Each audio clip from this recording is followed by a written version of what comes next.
DPR putuskan syarat partai politik usung calon kepala daerah tetap 20%. Nusron Wahid resmi jadi Ketua Pansus Haji. Bahlil Lahadalia resmi jadi Ketua Umum Golkar. Kesal tak difoto, pacar nekat menganiaya kekasihnya.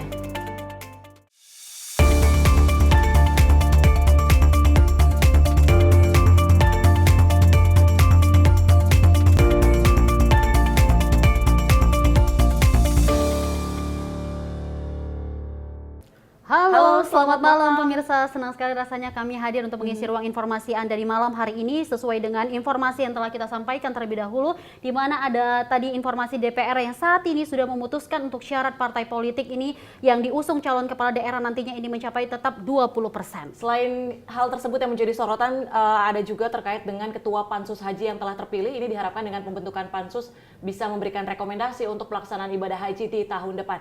Dan selain itu juga ada terkait dengan hasil Munas Golkar yang telah menetapkan Bahlil Lahadalia sebagai Ketua Umum Golkar. Benar sekali, dan informasi ada terkait hal sepele nih, kesal tadi foto sang kekasih ini nekat menganiaya pasangannya sendiri. Wah, dan seluruh informasi akan kami sampaikan bersama saya Deo Manik. Dan saya Tiara Dianti, inilah Menyapa Malam selengkapnya.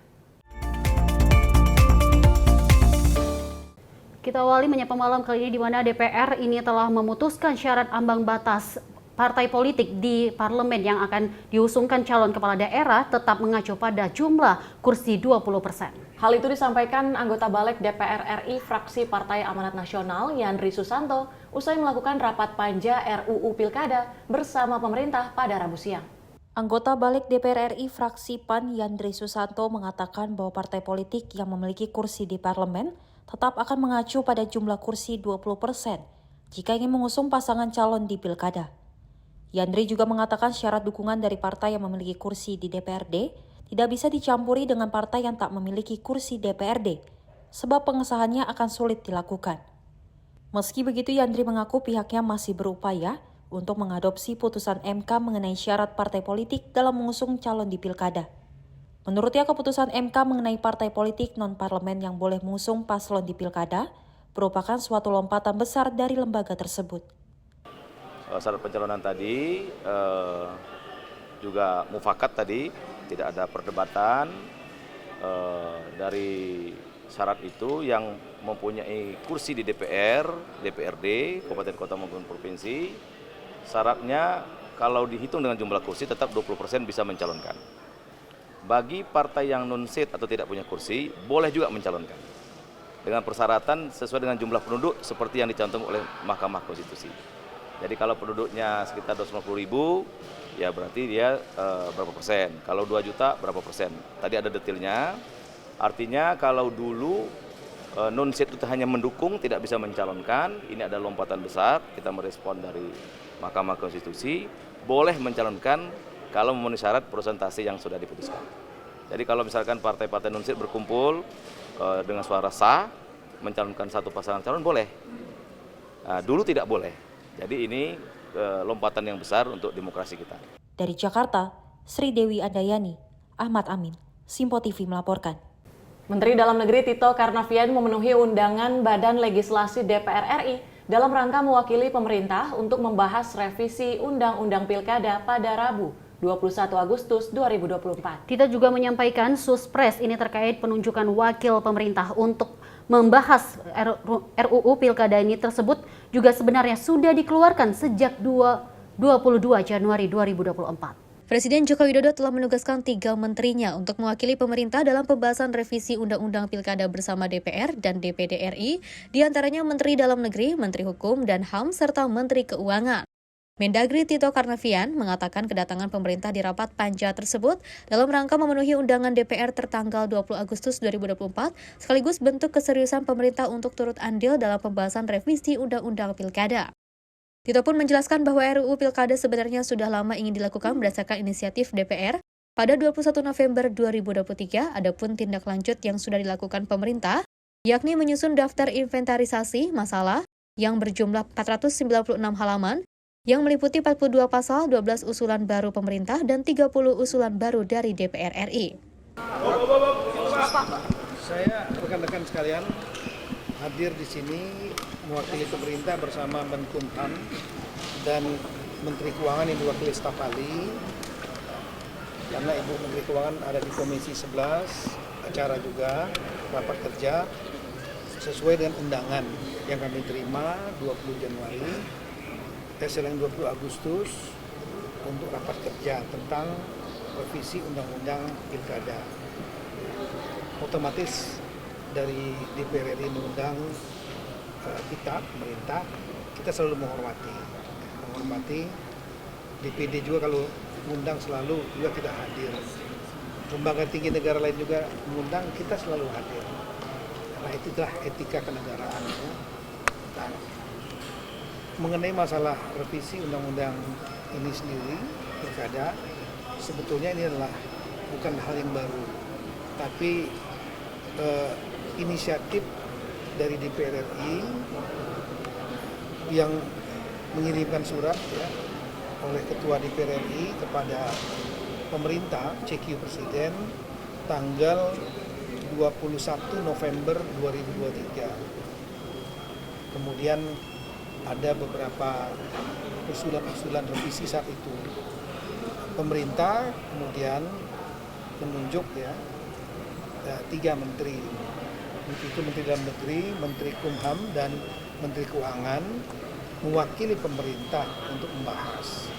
Dan kami sudah melakukan pembahasan internal pemerintah, panitia antar kementerian, termasuk juga mengundang KPU, Bawaslu, DKPP, dan saat itu kita sudah menyusun DIM, daftar isian masalah, yang jumlahnya 496. Dari Jakarta, Sri Dewi Andayani, Ahmad Amin, Sinfo TV melaporkan. Kita lanjut informasi berikut ini di mana Badan Legislatif DPR RI ini menggelar rapat kerjasama pemerintah dan DPD Republik Indonesia dalam rangka pembahasan revisi Undang-Undang tentang penetapan peraturan pemerintah pengganti Undang-Undang dalam nomor 1 tahun 2024 tentang Pilkada. Anggota Balek Fraksi Partai Amanat Nasional Yandri Susanto menegaskan bahwa pembahasan RUU Pilkada tidak bertujuan untuk menganulir putusan Mahkamah Konstitusi, melainkan mengenai tahapan pilkada. Ya, jadi memang setiap keputusan MK itu kan sifatnya prolegnas terbuka. Jadi tidak perlu ada usulan dari pemerintah atau DPR ke rapat paripurna. Bila mana ada putusan MK, maka balik atau komisi terkait, dulu pernah saya di Komisi 2, sama juga merespon putusan MK, kita langsung rapat untuk dimaktubkan dalam undang-undang. Nah, ini kemarin kita sudah dengar putusan MK yang menyangkut tentang tahapan pilkada, di mana tentang syarat untuk bisa mengusung pasangan calon. Nah, tentu ini bagi pembuat undang-undang, pemerintah dan DPR, insya Allah waktunya masih cukup untuk membuat aturan yang rigid dan detail, sehingga itu akan menjadi pedoman KPU untuk memproses ketika menerima pasangan calon mendaftar ke KPU. Informasi selanjutnya, bakal calon Gubernur Jakarta Ridwan Kamil menghormati putusan Mahkamah Konstitusi terkait perubahan threshold atau ambang batas pencalonan pilkada. Dan juga ini menurutnya kompetisi pemilihan kepala daerah ini akan semakin ramai dan juga menjadi ajang adu gagasan. Bakal calon Gubernur Jakarta Ridwan Kamil atau Kang Emil mengaku dirinya menghormati hasil dari putusan Mahkamah Konstitusi yang mengabulkan sejumlah gugatan perkara dan mengubah syarat pilkada. Emil menyebut tak mempermasalahkan putusan tersebut selama sesuai dengan aturan. Adapun dengan adanya perubahan terkait aturan pilkada, Emil mengatakan akan banyak partai politik yang mengajukan calon kepala daerah, dan hal tersebut dinilai sangat baik untuk berkompetisi dalam adu gagasan. Jika itu memang menjadi sebuah keputusan, tentu satu harus dihormati kan, karena kan Mahkamah Konstitusi adalah institusi negara yang mereview urusan perundang-undangan termasuk pilkada. Kalau itu bisa membuat lebih banyak lagi calon-calon pilkada di seluruh Indonesia, termasuk di Jakarta, yang diuntungkan adalah warga. Ya. Karena kan warga akan disuguhi oleh adu gagasan. Makin banyak gagasan yang solutif untuk permasalahan wilayahnya kan makin bagus. Saya tidak masalah, karena dengan banyak sedikit pun selama itu sesuai aturan tentunya harus dilakoni. Dari Jakarta, Jihan Nabila, Azizul Hakim, Simpo TV melaporkan. Dari informasi tadi bahwa kita memang mengetahui bahwa saat ini DPR telah memutuskan syarat untuk partai politik yang dimana untuk usung pencalonan kepala daerah ini tetap di 20%. Dan kalau kita melihat memang ini akan mengusungkan pasangan calon nanti di Pilkada 2024 ini. Dan kalau misalnya kita melihat di beberapa tayangan sebelumnya bahwa Menteri Dalam Negeri Tito Karnavian juga menegaskan bahwa sebenarnya pembahasan terkait dengan rancangan Undang-Undang Pilkada ini bukan hal baru, melainkan sudah sejak tahun lalu 2023, sehingga hal yang dibahas tentunya dalam rangka persiapan nanti mendekati penyelenggaraan pilkada, diantaranya pembahasan terkait dengan tahapan pilkada. Benar sekali, karena kalau kita melihat ini adalah Suspres ini sudah berjalan dan kita melihat juga undang-undang di nomor 1 tahun 2024 ini tentang pilkada sendiri ini sudah diputuskan terlebih dahulu. Dan kita beralih ke informasi berikutnya pemirsa, di mana Wakil Ketua Komisi 2 DPR RI Junimart Girsang ini menyebutkan pencatutan NIK sebagai tindakan melanggar hukum.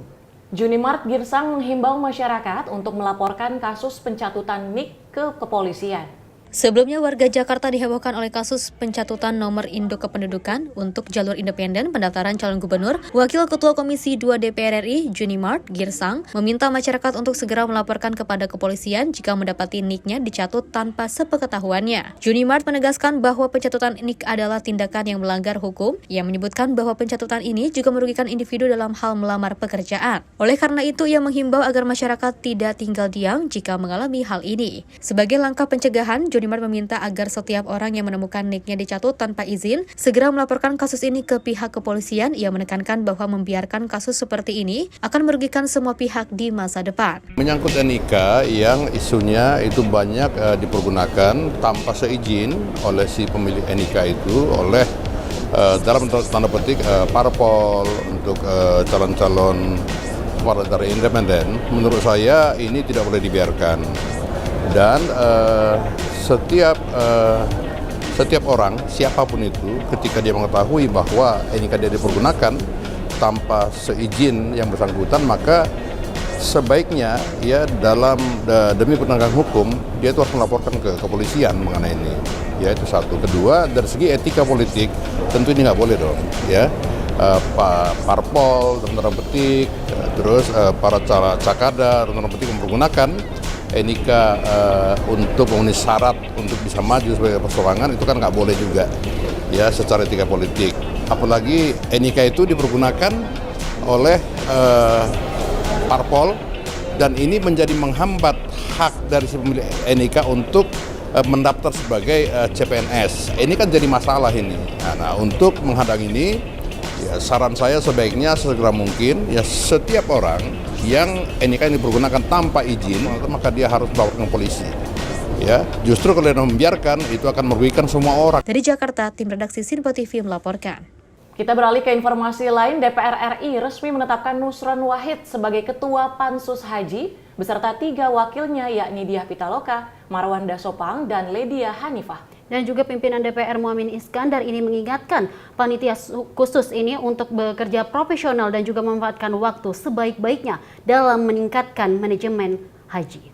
Sebelumnya, Panitia Khusus Haji DPR RI telah menggelar rapat perdana untuk memilih dan menetapkan pimpinan Pansus dengan hasil Nusron Wahid dari fraksi Partai Golkar. Terpilih menjadi Ketua Pansus Hak Angket Haji diikuti penunjukan 3 wakilnya, yakni Diah Pitaloka dari PDIP, Marwan Dasopang dari PKB, dan Ledia Hanifah dari PKS. Rapat Pansus dihadiri oleh 17 anggota dari seluruh komisi di DPR, Muhammad Iskandar sebagai Wakil Ketua DPR RI. Mengharapkan Pansus bekerja secara profesional sesuai kaidah-kaidah konstitusi. Ia menekankan pentingnya rekomendasi Pansus sebagai rujukan untuk meningkatkan manajemen haji bagi Menteri Agama yang akan datang. Muhammad Iskandar menyampaikan harapannya agar Pansus memanfaatkan waktu sebaik-baiknya, mengingat hanya memiliki waktu 1 bulan. Ia juga menegaskan kewenangan luar biasa yang dimiliki Pansus seperti menyumpah dan juga memanggil orang untuk menghasilkan produk yang bermanfaat untuk penanganan haji dan menghindari kegagalan dalam manajemen haji seperti sebelumnya.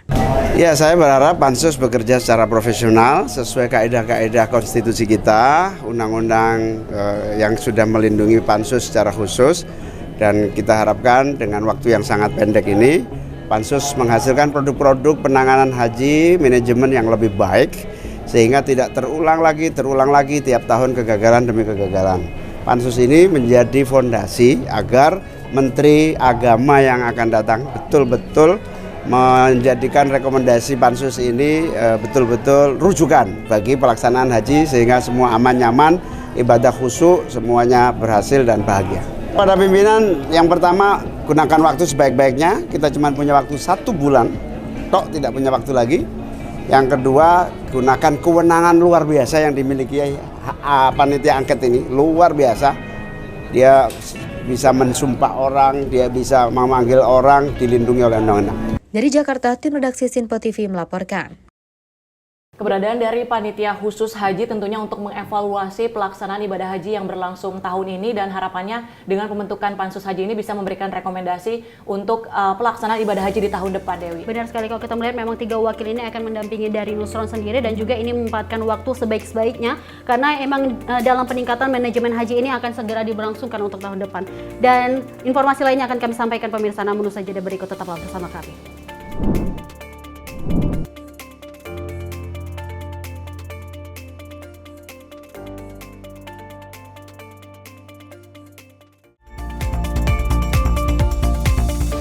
Kami hadir dengan rangkaian informasi dari berbagai penjuru dunia.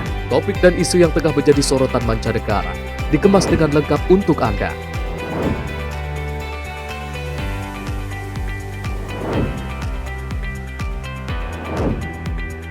Peristiwa penting yang terjadi dari berbagai belahan dunia kini hadir dalam Sinpo Dunia setiap Senin hingga Jumat pukul 7:30 malam hanya di Sinpo TV. Halo, selamat malam pemirsa. Senang sekali rasanya kami mengisi ruang informasi Anda. Akhiri aktivitas Anda dengan rangkuman perkembangan peristiwa yang terjadi sepanjang hari. Sebelumnya kita saksikan ada sekitar 3.000 tamu undangan, sementara di Ibu Kota Nusantara ini ada sekitar 2.000 tamu undangan. Rangkaian informasi nasional dan mancanegara dirangkum sebagai penutup hari dalam Menyapa Malam.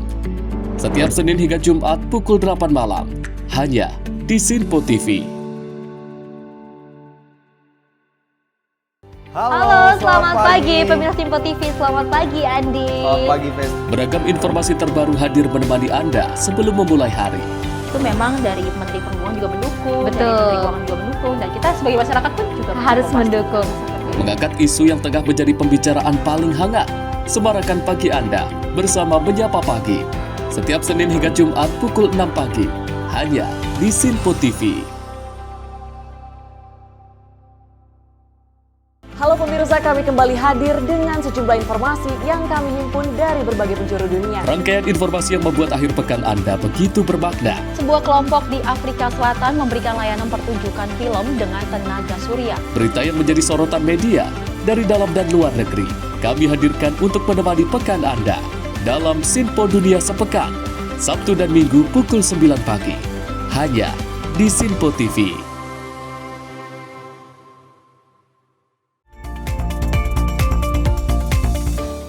Anda kembali menyaksikan Menyapa Malam dan kita lanjut informasi berikut ini di mana Bahlil Lahadalia ini resmi terpilih secara aklamasi yang ditetapkan sebagai Ketua Umum Partai Golkar di periode 2024-2029. Penetapan Bahlil sebagai Ketua Umum ini disampaikan dalam keputusan Munas ke-11 Partai Golkar yang berlangsung di Jakarta Convention Center Rabu 21 Agustus 2024. Partai Golkar secara resmi telah memutuskan menetapkan Bahlil Lahadalia sebagai Ketua Umum Partai Golkar untuk 5 tahun ke depan menggantikan posisi Erlangga Hartarto.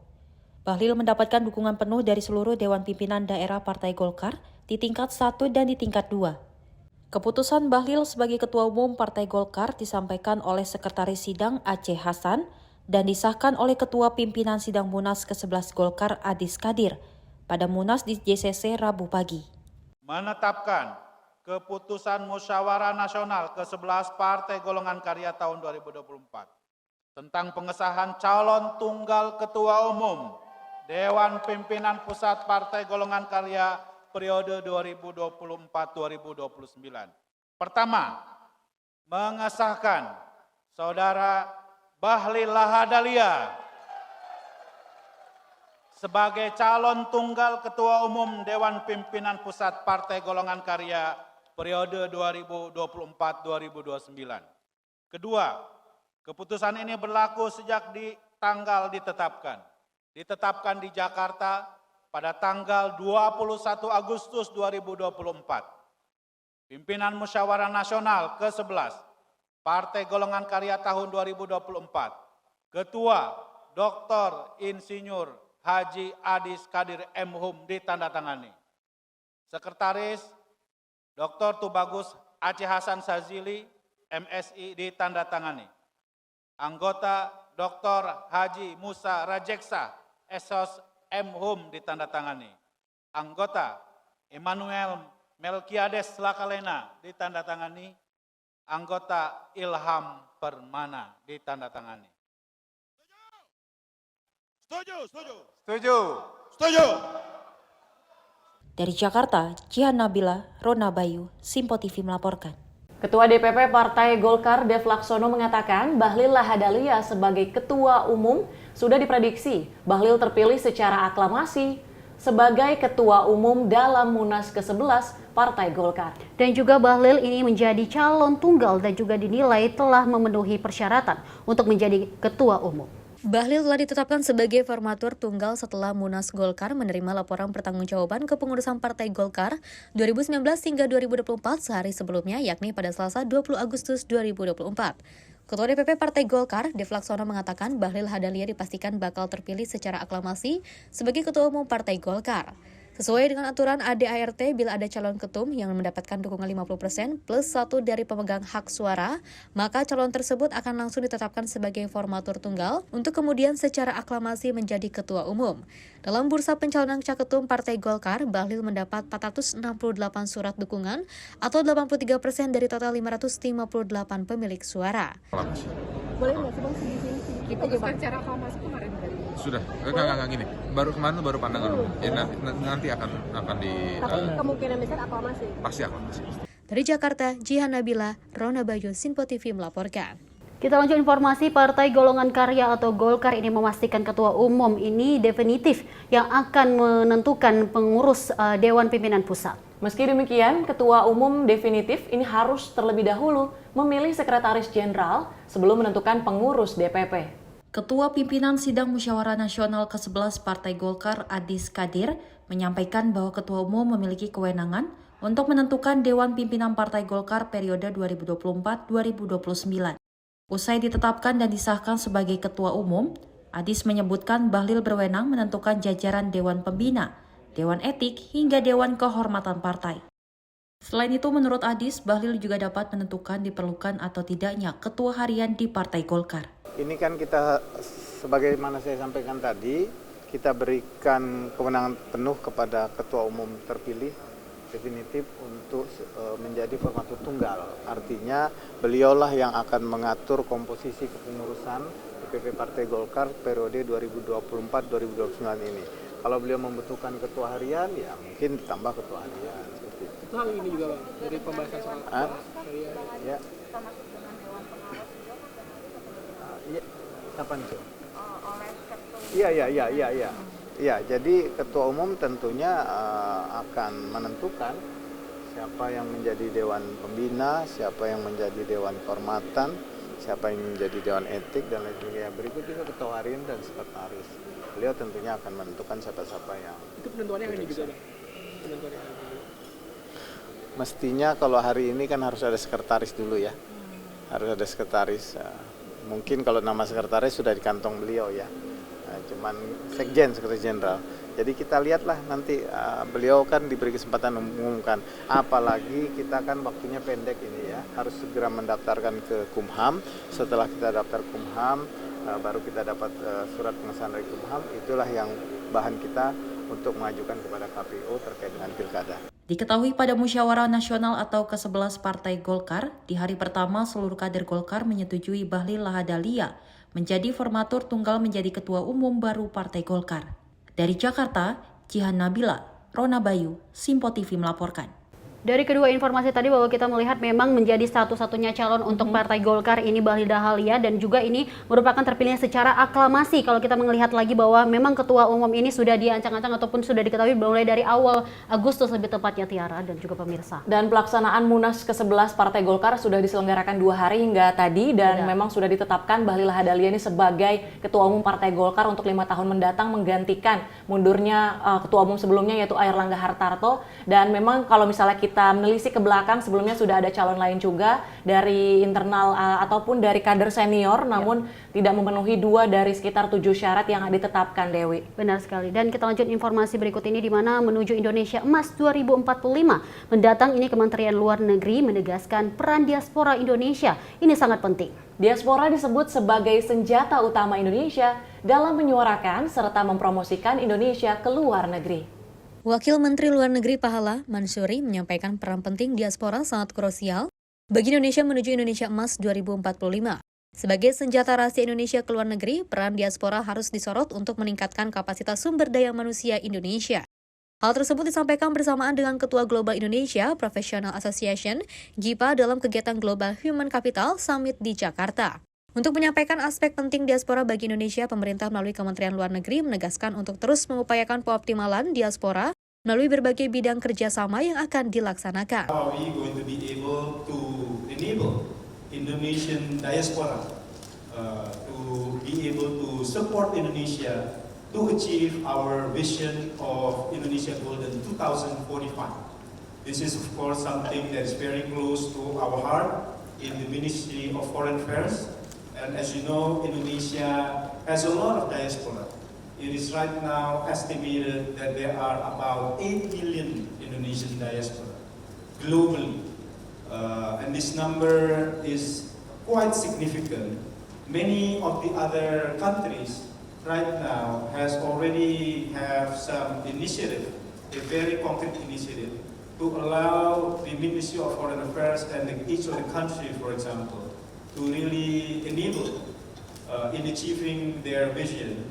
And I think Indonesia has already tried to actually do and has already launched several initiatives, but we hope that in the future we are going to be even more active in allowing diaspora to be able to support Indonesia in achieving its vision. Max Azizul, Tim Liputan Sinpo TV melaporkan. Informasi selanjutnya, Ridwan Kamil dan Suswono mengajak seluruh warga Jakarta untuk melakukan reimajinasi setelah status ibu kota negara pindah ke IKN. Dan juga ini visi tersebut disampaikan oleh Ridwan Kamil dan juga Suswono usai diusung menjadi calon gubernur dan calon wakil gubernur oleh Kimplas. Pasangan bakal calon gubernur dan calon wakil gubernur Jakarta 2024, Ridwan Kamil dan Suswono mengutamakan konsep reimajinasi bersama warga Jakarta melalui visinya, yakni Jakarta Baru menuju Jakarta Maju. Ridwan Kamil mengatakan visi Jakarta Baru ini akan berfokus pada pembangunan Jakarta pasca status ibu kota negara pindah ke Kalimantan. Pasangan bakal calon gubernur Jakarta ini yakin, visi tersebut dapat membuat Jakarta mengalami kemajuan signifikan dalam 5 tahun ke depan. Bagaimana menyelesaikan satu persatu curhatan warga, masalah Jakarta, tentu akan kami tampung salah satunya dalam kegiatan namanya Reimajinasi Jakarta bersama warga. Karena kenapa namanya Jakarta Baru? Karena ini pertanyaan seluruh dunia. Jakarta mau kemana pasca tidak lagi ibu kota? Ini adalah momen bersejarah yang harus dijawab. Tentunya dengan koalisinya sama dengan koalisi pemerintah pusat, siapa yang sangat diuntungkan bukan kami berdua, tapi warga Jakarta. Akan berlimpah komunikasi, bantuan, dukungan dari pemerintah pusat kepada kota Jakarta, karena gubernur, wakil gubernur, dan insya Allah pemerintah pusat akan satu frekuensi. Sebenarnya logikanya mohon dipahami justru yang diuntungkan adalah warga. Dari Jakarta, Sri Dewi Andayani, Dava Ahmad, Sinpo TV melaporkan. Kita lanjut informasi, Sekjen Partai Gerindra Ahmad Mujani ini meyakini Ridwan Kamil dan Suswono ini merupakan solusi terbaik dari Ketua Umum Partai Gerindra Prabowo Subianto untuk membawa Jakarta menuju masa depan yang lebih baik. Muzani mengatakan bahwa munculnya nama Ridwan Kamil dan Suswono dalam bursa pencalonan Pilgub Jakarta merupakan hasil dari penyerapan aspirasi warga. Koalisi Indonesia Maju Plus sudah resmi mengusung Ridwan Kamil dan Suswono sebagai paslon gubernur dan wakil gubernur di Pilkada Jakarta 2024. Sekjen Gerindra Ahmad Muzani menilai RK Suswono solusi terbaik dari Ketum Gerindra sekaligus Presiden terpilih Prabowo Subianto. Muzani menilai keputusan mengusung RK Suswono di Jakarta tidak instan. Dirinya menyebut munculnya nama RK Suswono hasil dari penyerapan aspirasi warga Jakarta. Warga Jakarta menginginkan gubernur yang mampu mengatasi berbagai persoalan, mulai dari kemacetan, polusi, pengangguran, hingga masalah-masalah kesehatan dan pendidikan. RK Suswono diyakini mampu menjawab tantangan tersebut. Pasangan RK Suswono diharapkan mampu mengatasi tantangan yang dihadapi Jakarta, sekaligus membawa kota ini jadi lebih maju. Inilah pasangan yang kami perkenalkan kepada seluruh warga Jakarta. Harapannya pasangan ini menjadi solusi dan jawaban atas problem Jakarta yang selama ini oleh masyarakat Jakarta ditunggu dan dinanti siapa calon gubernur Jakarta yang akan datang. Kemudian partai-partai politik berembuk, para pimpinan partai politik berembuk, Pak Prabowo mendengar semua berbagai macam pandangan, aspirasi, harapan, dan semangat yang disampaikan oleh berbagai macam profesi warga Jakarta. Kemudian beliau sampai pada kesimpulan bahwa titik ini insya Allah bisa diselesaikan oleh pasangan Ridwan Kamil dan Suswono. Inilah yang disampaikan oleh semua partai politik, harapan-harapan demi harapan. Karena itu bagaimana mewujudkan Jakarta baru, Jakarta maju, kami persilahkan kepada pasangan calon gubernur dan wakil gubernur untuk menjelaskan sekilas tentang harapan dan mimpi Jakarta 5 tahun yang akan datang. Dari Jakarta, Tim Liputan Simpo TV melaporkan.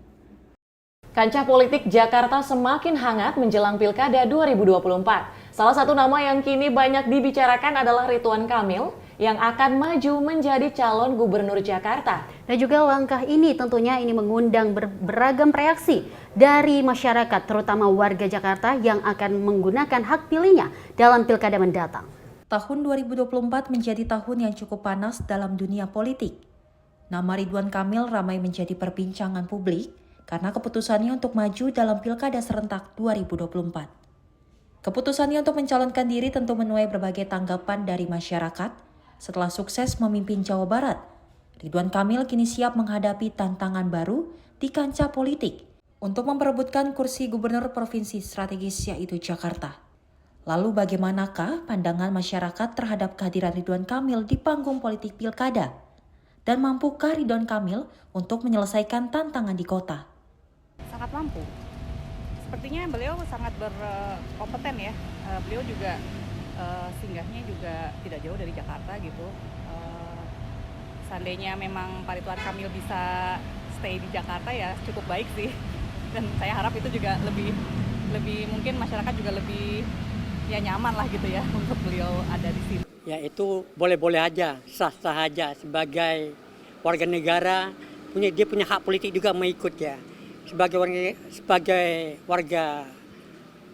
warga DKI gitu saya boleh-boleh aja lah dia mengikuti sebagai pilkada ya. Saya dengar ada beberapa orang yang sudah mengajukan dari beberapa partai politik gitu. Setahu saya kalau Pak Ridwan Kamil ini dari Golkar ya kalau nggak salah gitu. Kalau menurut saya pribadi, mudah-mudahan masyarakat ikut sama-sama kesepakatan untuk Pak Ridwan naik. Yang penting mungkin masyarakat dikasih keringanan, terutama sembako turun, lingkungan bersih, rapi, damai, dan tenang. Ya, semoga ini aja, semoga jadi gubernur nantinya, 2025 ya. Dari Jakarta, Normal Semesta, Fitria, Simpo TV melaporkan. Dan informasi tadi kalau kita melihat memang Ridwan Kamil ini merupakan dari suara warga daerah Jakarta ya, di mana memang untuk langkah ini tentunya untuk mengundang beragam reaksi lebih tepatnya Tiara. Setelah resmi diusung sebagai calon gubernur dan juga calon wakil gubernur, ini sudah mulai menyampaikan visinya kepada masyarakat. Salah satunya adalah yang ditekankan reimajinasi ketika ibu kota ini pindah ke ibu kota Nusantara. Dan kalau misalnya kita melihat di tayangan sebelumnya juga bahwa penunjukan ataupun pengusungan Ridwan Kamil dan Suswono ini juga berdasarkan aspirasi tentunya dari masyarakat. Dan informasi lainnya akan kami sampaikan, namun usai jeda berikut tetap bersama kami.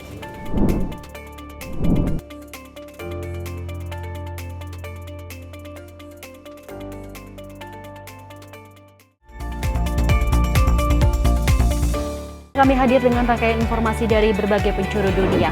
Topik dan isu yang tengah menjadi sorotan mancanegara dikemas dengan lengkap untuk Anda.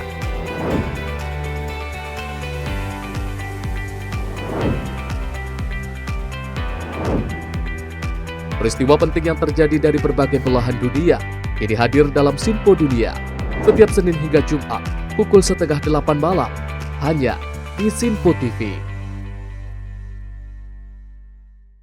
Halo, selamat malam pemirsa. Senang sekali rasanya kami mengisi ruang informasi Anda. Akhiri aktivitas Anda dengan rangkuman perkembangan peristiwa yang terjadi sepanjang hari. Sebelumnya kita saksikan ada sekitar 3.000 tamu undangan, sementara di Ibu Kota Nusantara ini ada sekitar 2.000 tamu undangan. Rangkaian informasi nasional dan mancanegara dirangkum sebagai penutup hari dalam Menyapa Malam. Setiap Senin hingga Jumat pukul 8 malam hanya di Sinpo TV. Halo, selamat pagi pemirsa Sinpo TV. Selamat pagi Andi. Selamat pagi, Fen. Beragam informasi terbaru hadir menemani Anda sebelum memulai hari. Itu memang dari Menteri Perhubungan juga mendukung, Betul. dari Menteri Keuangan juga mendukung, dan kita sebagai masyarakat pun juga Harus mendukung. Mengangkat isu yang tengah menjadi pembicaraan paling hangat. Semarakan pagi Anda bersama Menyapa Pagi. Setiap Senin hingga Jumat pukul 6 pagi hanya di Sinpo TV. Halo pemirsa, kami kembali hadir dengan sejumlah informasi yang kami himpun dari berbagai penjuru dunia. Rangkaian informasi yang membuat akhir pekan Anda begitu bermakna. Sebuah kelompok di Afrika Selatan memberikan layanan pertunjukan film dengan tenaga surya. Berita yang menjadi sorotan media dari dalam dan luar negeri kami hadirkan untuk menemani pekan Anda dalam Sinpo Dunia Sepekan, Sabtu dan Minggu pukul 9 pagi hanya di Sinpo TV.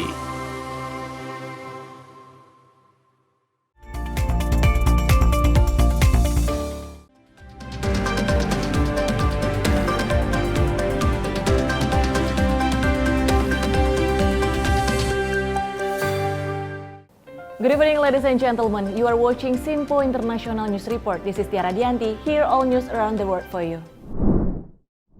Israel cruel action against Palestine today continue, where an air attack launch killed 9 people in the central Gaza market area last Tuesday. Several injured victims are waiting at the hospital to receive intensive treatment. 9 people were killed as a result of an air attack carried out by the Israel military on the Deir al-Balah market area last Tuesday. It is expected that the worst death will increase as we wait for medical help. The attack also resulted in several people being injured and critical condition. Two recordings from Firing Media show that several people carry out the victim's body to the hospital complex before burial. Until now, Israel has not provided an official statement on the attack that has been launched, but reportedly, the market area that was attacked was clarified as a safe zone for civilians. Max Oller, Sinpo International News Report. At a general meeting in Detroit, Trump warns the public that the Democrat Party candidate Kamala Harris will have a threat of disorder and death. The statements appear after Kamala Harris' statement regarding the Republican Party in the 2024 United States presidential election. The United States presidential candidate from the Republican Party, Donald Trump, warns Kamala's attitude which causes chaos to the point of that could cause the birth of the Third World War. He said this when he was at the campaign general meeting in Detroit last Tuesday. Trump also alleged that the rise of Kamala Harris in the United States presidential election happened as a coup due against Joe Biden internally in the Democrats Party. This was confirmed that after Biden's remove from the presidential election a few times ago in Democrats Party. We're here today to talk about how we are going to stop the Kamala crime wave that is going on at levels that nobody's ever seen before. And she is, as you know, the most radical left person ever even thought of for a high office, certainly for the office of president. People don't know the real Kamala. But Max Oller, Sinpo International News Report. After his visit to Australia, Prabowo expressed the close relationship between Australia and Indonesia from various fields of cooperation sectors.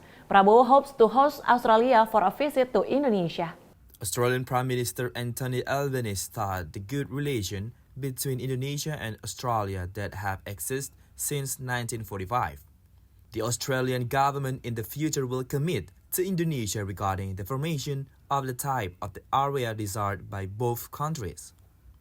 A visit made by the elected President of Indonesia, Prabowo Subianto, to improve a good international relation, particularly in Indonesia's geographic neighboring countries. There is no more important relationship than the relationship between our two great nations, and I look forward to building on our friendship and continuing the strong. Max Oller, Sinpo International News Report. Towards a Golden Indonesia Vision 2045, Ministry of Foreign Affairs affirmed the role of the Indonesian diaspora is very important to voice and promote Indonesia abroad. The diaspora is also intended as Indonesia's main weapon in the future, particularly achieve the target of Gold Indonesia 2045. In the key statement delivered in the 2024 Agenda Global Human Capital Summit, the Deputy Minister of MOVA Indonesia, Pahala Mansuri, saying that the increasing influence of Indonesia at the global level must be in accordance with the increasing role of the Indonesian diaspora abroad, including as a leaders of Organization International. He highlights many diaspora from China, India, and Turkey who are taking role as the leaders in the international agencies and organizations where they work so that their decision can have a greater influence on the world. 2035, for example, Indonesia is going to be one of the few countries that has most of the productive population is actually coming from the productive age. So this is actually something that will differentiate us from the other countries. We also know already that we have a lot of potential in terms of the natural resources. Can we go to the next page, please? We have many of the natural resources. So, of course, this is actually something that we hope can be leveraged also going forward. But we also know that there are many challenges that Indonesia faces. And again, this is something that we also hope that the Indonesian diaspora can also try to actually take a role in being able to...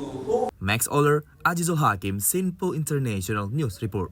That's all the news across the world. Thank you for watching Sinpo International News Report. Stay watching us every 8:30 p.m. in Sinpo TV Indonesia. I'm Tiara Dianti. Stay healthy and have a nice day.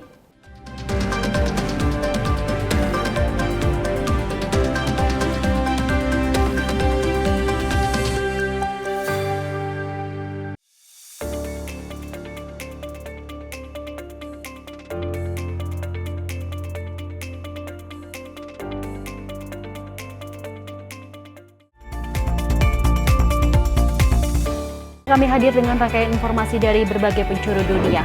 Topik dan isu yang tengah menjadi sorotan mancanegara dikemas dengan lengkap untuk Anda.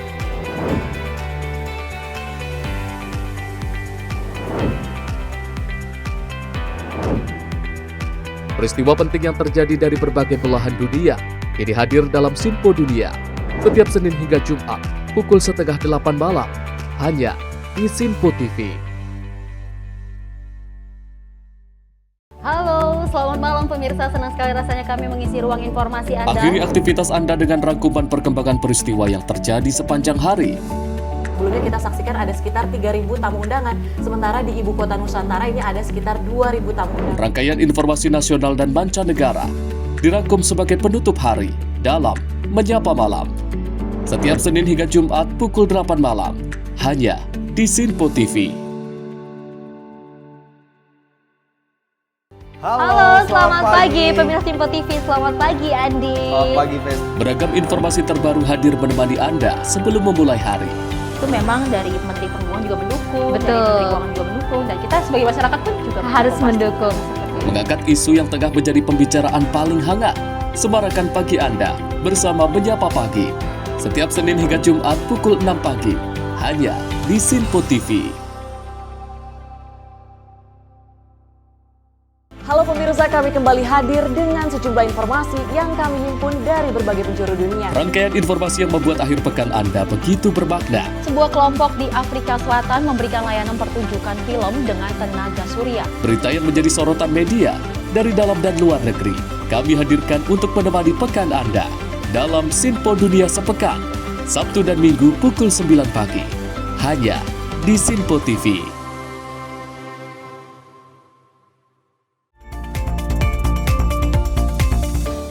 Menyapa malam kami lanjutkan dengan informasi di mana juru bicara KPK Tessa Mahardika menyebut pemeriksaan Sekjen PDI Perjuangan Hasto Kristianto terkait klarifikasi pertemuan antara dirinya dengan mantan Direktur Prasarana Perkeretaapian Harno Triamadi pada DJKA Kemenhub. Dan juga selain pertemuan tersebut, materi pemeriksaan juga terkait penugasan Harno melalui YA.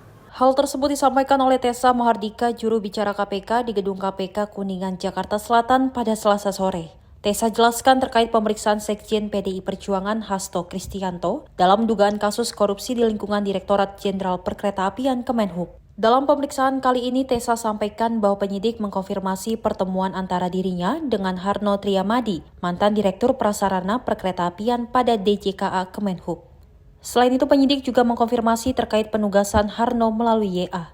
Penyidik meminta keterangan saudara HK. Informasi yang kami dapatkan dari penyidik adalah yang terkait klarifikasi pertemuan saudara HK dengan saudara Harno dan penugasan terkait kereta api ke saudara Harno melalui saudara YA. Ya, saudara YA ini yang sudah pernah kita minta keterangan dan telah hadir di KPK beberapa waktu yang lalu. Jadi info yang kami dapatkan dari penyidik adalah di klarifikasi seputar pertemuan tersebut.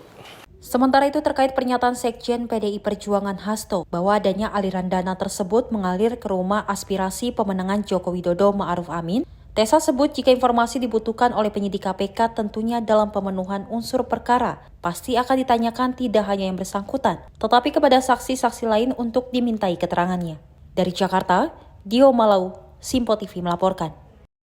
Manajer PT Quantum Skyline Exchange Helena Lim menjalani sidang perdana kasus dugaan korupsi dalam pengelolaan tata niaga komoditas timah di wilayah izin usaha pertambangan PT Timah Tbk pada tahun 2015 hingga 2022.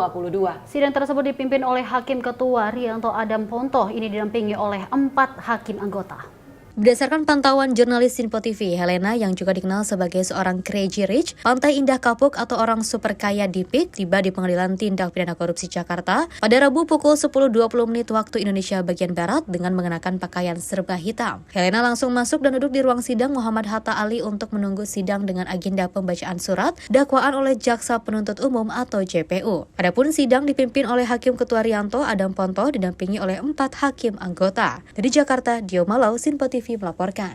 Kita lanjut, informasi ramai diperbincangkan di jagat sosial media. Isu mengenai potensi gempa bumi Megatrust kini menjadi perhatian publik. Dan juga BMKG ini mengeluarkan peringatan serius terkait kemungkinan terjadinya gempa bumi dengan kekuatan dahsyat di seluruh jumlah wilayah Indonesia. Peringatan ini tidak terlepas dari pengamatan BMKG yang melihat adanya peningkatan aktivitas seismik di beberapa wilayah rawan. Gempa Megatrust yang menjadi perhatian publik merupakan gempa yang terjadi di daerah subduksi lempeng, sehingga terdapat 2 lempeng tektonik khusus di Indonesia pada daerah tumbukan menyusup ke arah utara menuju lempeng Eurasia.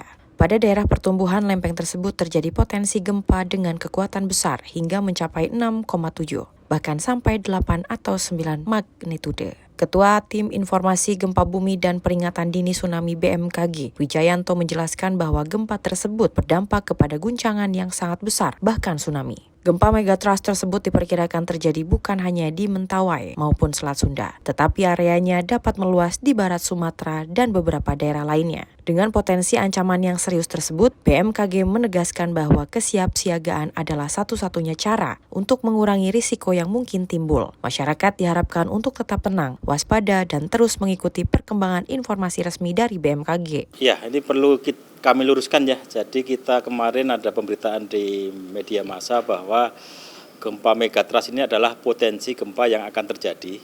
Jadi kalau kita lihat Megatrust itu ada 13 segmen khusus untuk di Indonesia. Dari 13 segmen itu ada 2 segmen yang sudah lama sekali tidak terjadi gempa-gempa besar. Gempa di atas 8 maupun gempa 9 itu belum lama sekali. Untuk di daerah segmen Mentawai Page ini punya potensi 8,9 itu hampir 200 tahun yang lalu belum terjadi gempa, jadi kita harap waspada, itu ada potensi. Terus berikutnya adalah gempa di Selat Sunda, itu sama, sudah hampir 200 tahun lebih, 250 tahun yang lalu itu tidak terjadi gempa besar.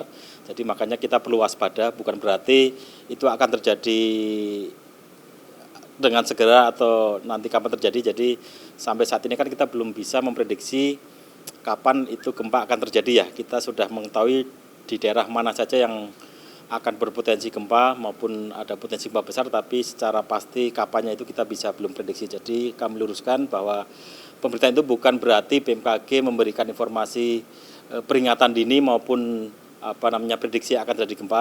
Dengan adanya peringatan gempa tersebut tentu saja memicu berbagai reaksi masyarakat. Sebagian masyarakat mengaku khawatir, terlebih mereka yang tinggal dalam daerah-daerah yang memiliki potensi gempa megatrust. Namun ada juga yang menyatakan siap menghadapi bencana ini dengan langkah-langkah antisipatif. Agak worry ya, soalnya kan saya juga ke area-area Sumatera gitu ya. Mungkin saya juga agak worry untuk ke area tersebut ya, apalagi yang memang lokasinya udah di track akan terjadi gitu. Pasti lebih khawatir sih saat ini gitu. Ya takut juga sih keadaan kayak gini, kita waspada aja. Ya kemarin gempa kan takutnya gimana, kalau gempa aja juga panik, pernah gitu ngerasain waktu lindu aja takut banget gitu. Mungkin kalau dari aku mempersiapkan kayak barang-barang yang penting untuk udah disiapin di satu tas atau satu tempat gitu sih, kalau misalnya memang mau sangat berwaspada. Kalau dari aku itu sih untuk menghadapi. Dari Jakarta, Norma Semesta, Rona Bayu, Sinfo TV melaporkan. BMKG mengungkapkan potensi gempa megatrust di beberapa titik sentral di Indonesia yang diprediksi melebihi ketegangan gempa Aceh 2004 silam.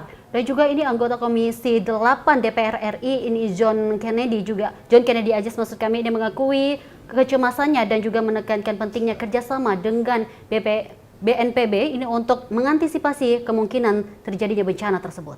Badan Meteorologi, Klimatologi, dan Geofisika atau BMKG mengungkapkan potensi gempa megatrust di beberapa titik sentral di Indonesia. Gempa megatrust ini diprediksi melebihi ketegangan gempa Aceh pada 2004 silam. Hal ini disampaikan bertepatan usai terjadinya gempa besar dengan magnitudo 7,1 yang memicu tsunami di Jepang akibat megatrust Naikai.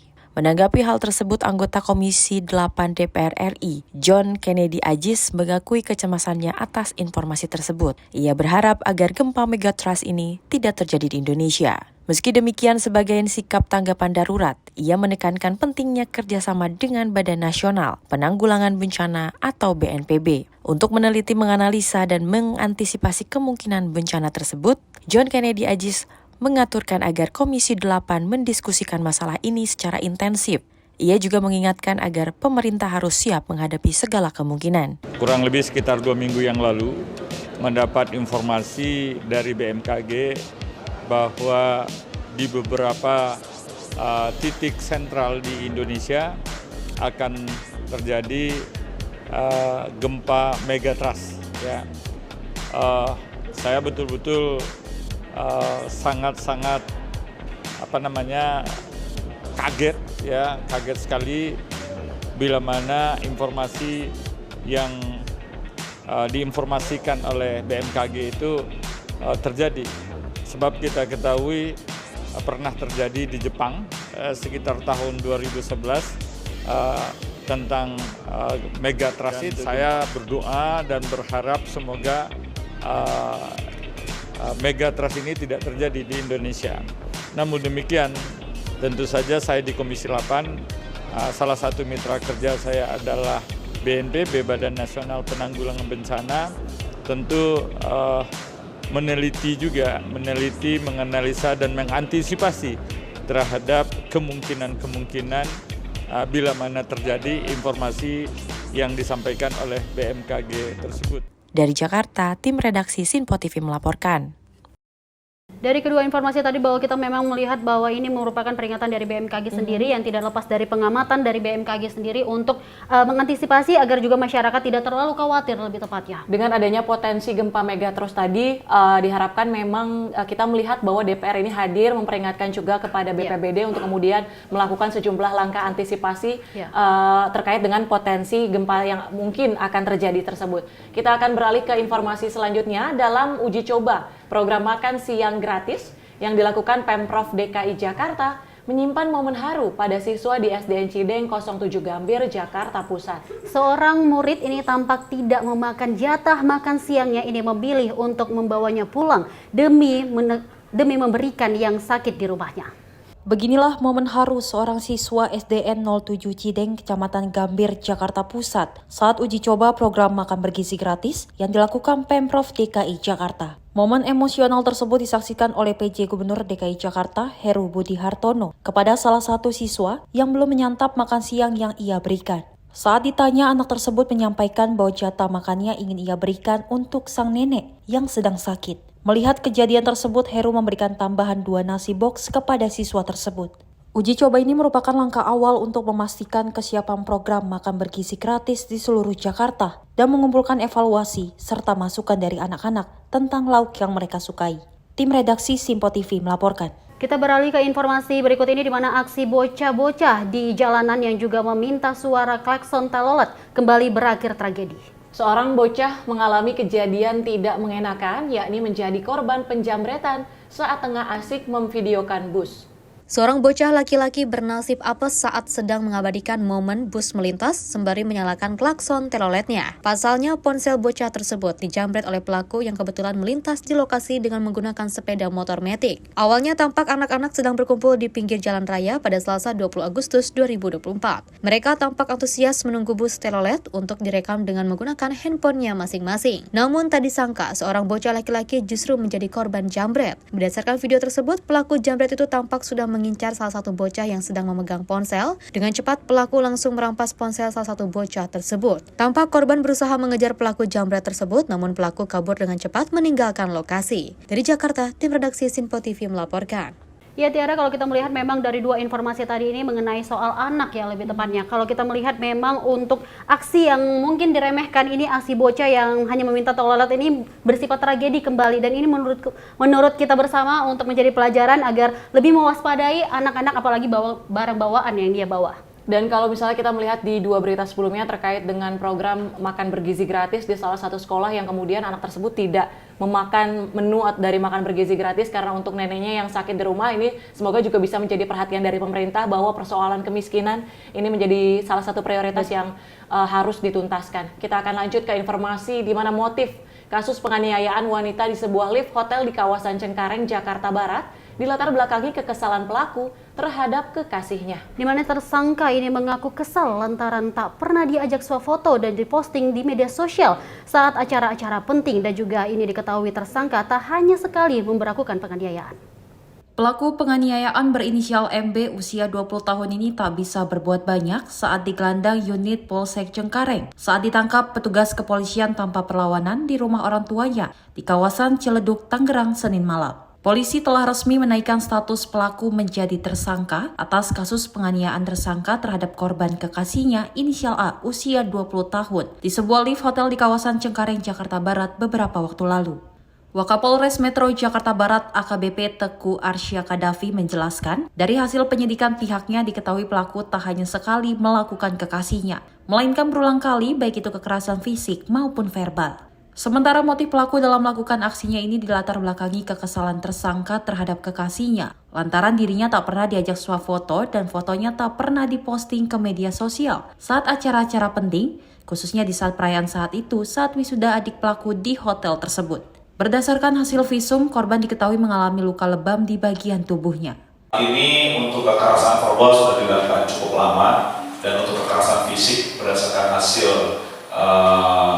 penyelidikan awal kami sebanyak 2 kali. Sementara itu, pasca peristiwa tersebut diketahui korban mengalami trauma psikis. Menindaklanjuti hal tersebut, Unit Pemberdayaan Perempuan dan Perlindungan Anak Pemprov DKI akan melakukan pendampingan hukum dan akan memberikan program trauma healing terhadap korban. bahwa kami melihat proses penanganan ini merupakan hak subjektif penyidik yang pastinya punya tantangan tersendiri jika ditilik dari luka yang dialami korban. Kami memandang tindakan penyidik dalam melakukan diskresi penanganan juga memperhatikan kondisi psikologi korban. Untuk selanjutnya, kami akan terus melakukan pendampingan, penanganan, perlindungan, serta berkoordinasi dengan pihak-pihak yang lain dalam rangka memenuhi hak ke depan korban. Dari perkara tersebut, polisi menyita alat bukti diantaranya rekaman CCTV serta pakaian korban dan pelaku yang dikenakan saat peristiwa tersebut terjadi. Atas perbuatannya, pelaku dijebloskan ke jeruji besi Polsek Cengkareng dengan sangkaan pasal 351 ayat 1 KUHP tentang penganiayaan dengan ancaman hukuman pidana selama 2 tahun penjara. Sebelumnya, peristiwa penganiayaan ini bermula saat korban bersama kekasihnya menghadiri acara wisuda di sebuah hotel di kawasan Cengkareng, Jakarta Barat. Di tengah acara terjadi cekcok antara korban dan kekasihnya yang membuat pelaku tersinggung hingga berujung penganiayaan di dalam lift hotel. Penganiayaan di lift ini terjadi saat korban hendak pulang dengan diantarkan oleh pelaku. Dari Jakarta, kontributor Simpo TV melaporkan. Dari informasi tadi kalau kita melihat memang hal sepele seperti ini sangat disayangkan sekali karena ini merupakan dibilang hal sepele yang mungkin ini salah satunya dan juga mempunyai bukti, apalagi kalau kita melihat pelaku ini sudah dijadikan tersangka, Tiara dan juga pemirsa. Dan kalau misalnya kita melihat aksi kekerasan yang dilakukan ini sebenarnya harus diputus mata rantainya, jadi menjadi pembelajaran juga bagi masyarakat, bagi siapapun yang mengalami kekerasan ini kemudian untuk melaporkan ataupun bercerita ke keluarga ataupun pihak berwenang agar kemudian lagi-lagi memutus mata rantai terkait kekerasan tersebut. Benar sekali. Dan informasi tadi sekaligus menutup jumpa kita di Menyapa Malam kali ini. Saya Tiara Dianti dan saya Dewi Manik pamit undur diri. Terima kasih atas kebersamaan Anda. Sampai jumpa.